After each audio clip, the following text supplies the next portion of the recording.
এই কম্পিটিশনে অংশগ্রহণ করার মূল কারণ হচ্ছে প্রথমত আমি এই বিষয়ে আসলে আমার পরবর্তী উচ্চশিক্ষা অর্জনের চিন্তাভাবনা আছে আরকি।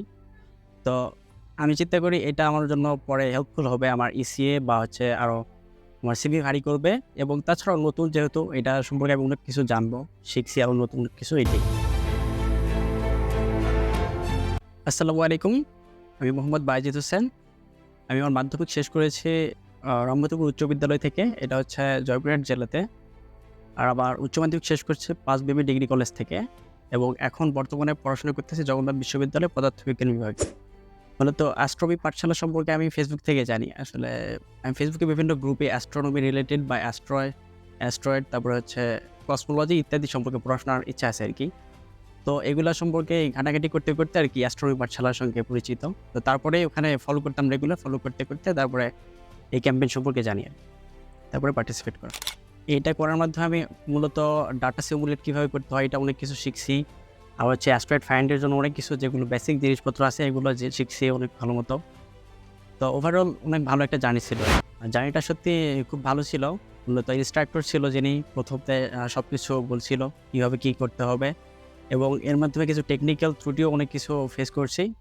তো এগুলা সাথে, সাথে মিল করা বা হচ্ছে অ্যাস্ট্রোনমি পাঠশালায় যে পেজ ছিল ওখানে নক দিলে খুব দ্রুত অ্যান্সার পাওয়া যাইত এবং হেল্পফুল হইত। অ্যাস্ট্রয়েড এগুলো সম্পর্কে আসলে বই থেকে যা পড়ছি এবং এ রিলেটেড কিছু বই পড়তাম আসলে এখান থেকেই জানা।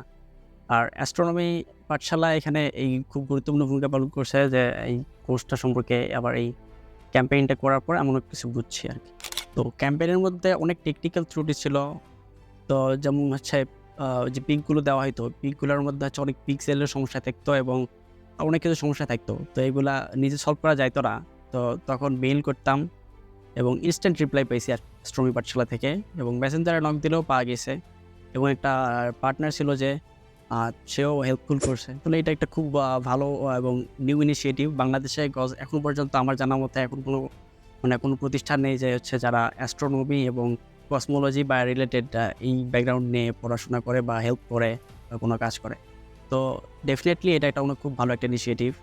তো কারণ যারা অনেক আ গ্রামে থাকে বা একদম লোকাল অবস্থায় মানে যেখান থেকে অনেক কিছু পারে না, জানে না, অনেক কিছু ইনফরমেশন পায় না। তো এই অ্যাস্ট্রোনমি পাঠশালার মাধ্যমে অনেক কিছু জানা যায় নতুন কিছু। তো অবশ্যই হেল্প করে। ইটস রিয়ালি গ্রেট আসলে এটা খুব ভালো একটা অপরচুনিটি যা বাংলাদেশ থেকে আসলে এটা করা যায় আসলে আমি জানতাম না। তো এটা সত্যিই খুব একটা ভালো একটা কম্পিটিশন ছিল এবং রিয়েলি হেল্পফুল। এখন পর্যন্ত অ্যাস্ট্রোনমি নিয়ে বলতে যেহেতু আমি ফিজিক্স ব্যাকগ্রাউন্ডে পড়তেছি তো মাস্টার্সে এবং পিএইচডি করার চিন্তাভাবনা আছে অ্যাস্ট্রোফিজিক্সে। এইটাই হচ্ছে অনেক গ্রাম অঞ্চল থেকে এসে তাদের অনেক কিছু জানতে পারে না গ্রামে থাকার ফলে। তো যেহেতু এখন একমাত্র মিডিয়া হচ্ছে সোশ্যাল মিডিয়া এবং ইন্টারনেট। তো অ্যাস্ট্রোনমি পাঠশালার মাধ্যমে অনেক কিছু জানা যাবে এটা সম্পর্কে। আর এই রিলেটেড পড়াশোনা বা তারপরে হচ্ছে তার সিভি ভ্যারি করতে পারে বা আন্ডার গ্র্যাজুয়েটে ভালো কোনো ইউনিভার্সিটিতে বাইরে যাওয়ার জন্য ইচ্ছা থাকলে ওটার জন্য আসলে তার প্রোফাইল অনেক ভারী করে। আর হায়ার স্টাডিজের জন্য তো অবশ্যই এটা হেল্প। অবশ্যই আমাদের জুনিয়র বা যারা নতুন এটা নিয়ে কাজ করতেছে যাদের অবশ্যই তাদেরকে রিকমেন্ড করব এবং আমি এটা অবশ্যই প্রচার করার চেষ্টা করব। কারণ আসলে এটা হেল্পফুল ছিল এবং যারা করতে চায় তাদেরকে অবশ্যই আমি সাধুবাদ জানাই।